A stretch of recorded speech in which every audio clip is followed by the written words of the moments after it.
आप सभी को प्रभु यीशु मसीह के मधुर और मीठे नाम में जय मसीह की। मेरा नाम पंडित मंथिर राम साहू है। मैं भिलाई से हूँ। आज हम मनन करने जा रहे हैं। मुख्य विषय है उद्धार। और उद्धार का मतलब एक और होता है जिसको हम मोक्ष कहते हैं। उद्धार का मतलब मोक्ष भी कहते हैं। मोक्ष हमको एक्चुअली जीते जी मिलना चाहिए।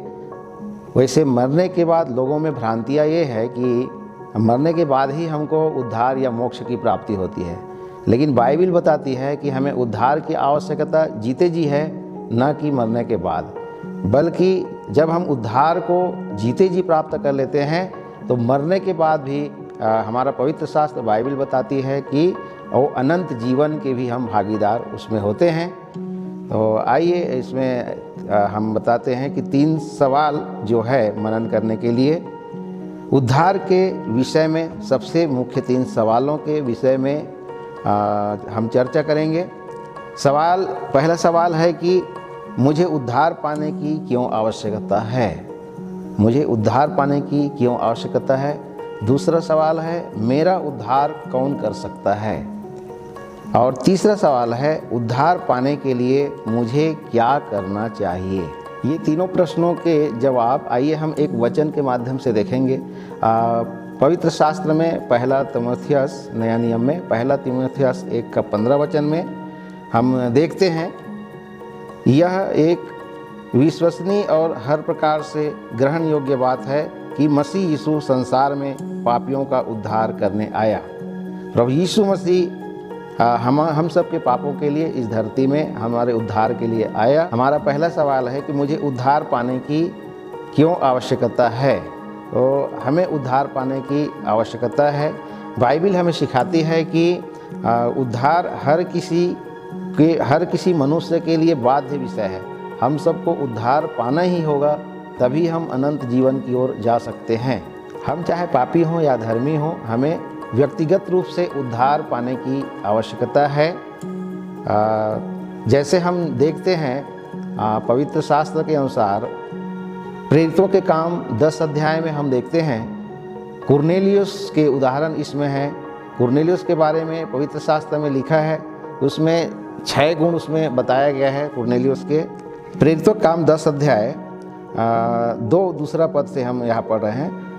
वह भक्त था और अपने सारे घराने समेत परमेश्वर से डरता था और यहूदी लोगों को बहुत दान देता और बराबर परमेश्वर से प्रार्थना करता था। इस वचन के द्वारा हम देखते हैं कि कुरनेलियुस में ये 4 गुण मौजूद थे।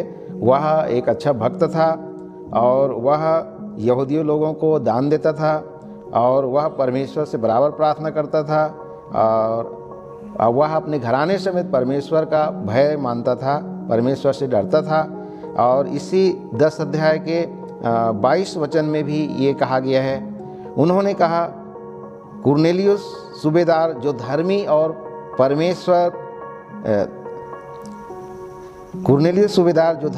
परमेश्वर से डरने वाला और सारी यहूदी जाति में सुनाम मनुष्य है।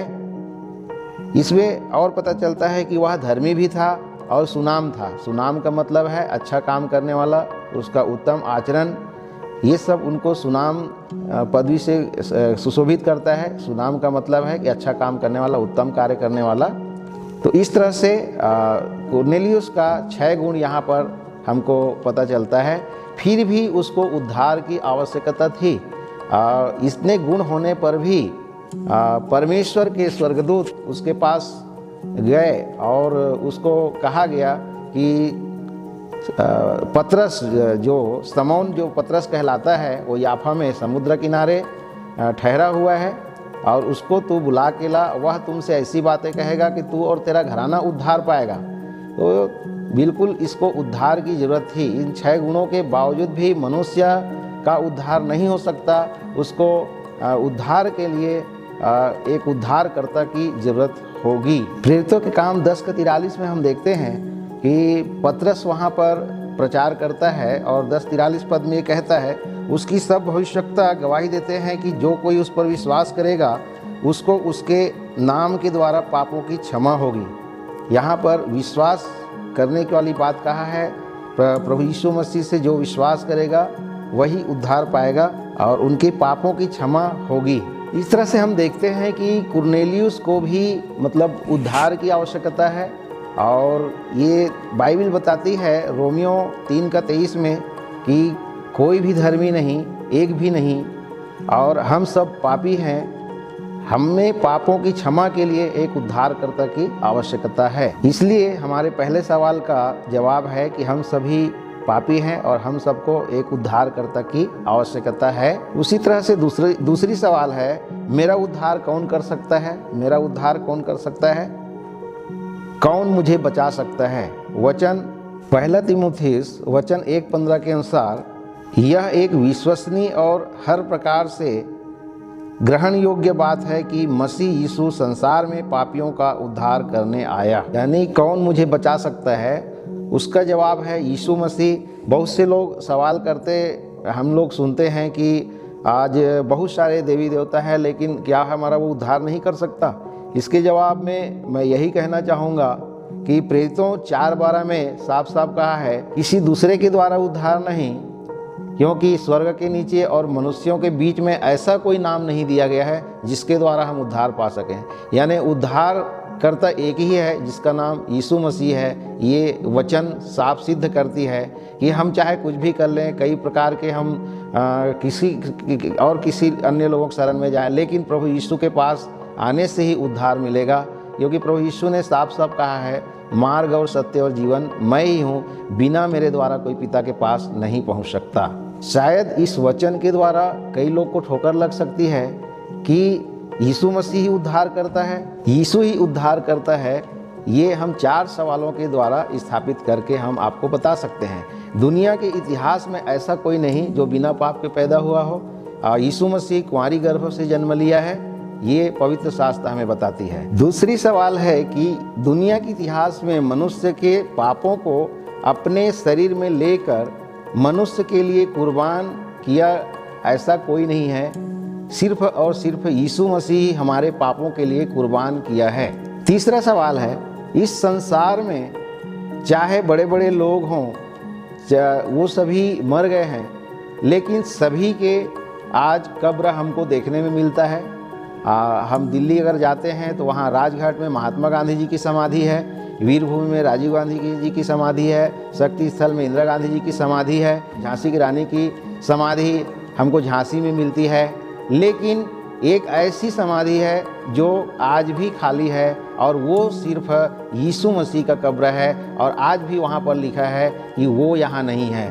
इसका मतलब प्रमाण करता है कि यीशु आज भी जीवित है। दुनिया में ऐसा कोई कब्र नहीं जो खाली पड़ा है, सिर्फ और सिर्फ यीशु मसीह की कब्र आज भी खाली है। वहाँ पर ये लिखा है कि वो यहाँ नहीं है, यीशु मसीह जीवित हो गया। चौथा सवाल है, यीशु ने कहा, मैं फिर आकर तुम्हें अपने साथ ले जाऊंगा। दुनिया के इतिहास में ऐसा कोई है जिन्होंने ऐसा दावा किया है? ऐसा कोई दावा किसी ने नहीं किया है। सिर्फ और सिर्फ यीशु मसीह ने दावा किया है, मैं बादलों पर आऊँगा और तुम्हें अपने साथ लेकर जाऊँगा। इन चारों बातों से हमें ये स्पष्ट हो जाता है कि यीशु मसीह ही उद्धार करता है, और पापियों को वही बचा सकता है, वही बचाता है, और हम सबका उद्धार करता सिर्फ और सिर्फ यीशु मसीह ही है। अब हमारा आखिरी सवाल है कि उद्धार पाने के लिए मुझे क्या करना चाहिए? तो इसके लिए यही उत्तर है कि उद्धार पाने के लिए हमें सिर्फ और सिर्फ विश्वास करना है कि यीशु मसीह जीवित है, और वो हमें उद्धार यानी मोक्ष को देने वाला है, और वही मोक्ष दे सकता है, उद्धार दे सकता है। इस बात पर हमें पूर्ण रूप से विश्वास करना है। वचन बताती है यूहन्ना की सुसमाचार 3:16 में कि परमेश्वर ने जगत से ऐसा प्रेम रखा कि उन्होंने अपना इकलौता पुत्र दे दिया, ताकि जो कोई उस पर विश्वास करे वो नष्ट ना हो परंतु अनंत जीवन पाए। तो अनंत जीवन ले जाने वाला प्रभु यीशु मसीह है। हमको जब उद्धार मिल जाता है प्रभु यीशु मसीह के द्वारा, हमारे पापों की क्षमा हो जाती है, तो हम जीते जी मोक्ष को प्राप्त होते हैं, और मरने के बाद भी अनंत जीवन की प्राप्ति हमको होती है। मुझे सुनने वाले भाइयों एवं बहनों, यदि आज आप उद्धारकर्ता को ग्रहण नहीं किए हैं तो आज ही प्रभु यीशु मसीह पर विश्वास कीजिए, और शीघ्र ही यीशु मसीह को ग्रहण कीजिए, ताकि आप सभी नष्ट ना हो परंतु वो अनंत जीवन, वो अनंत मोक्ष, अनंत उद्धार को प्राप्त करें। आप सभी को जय मसीह।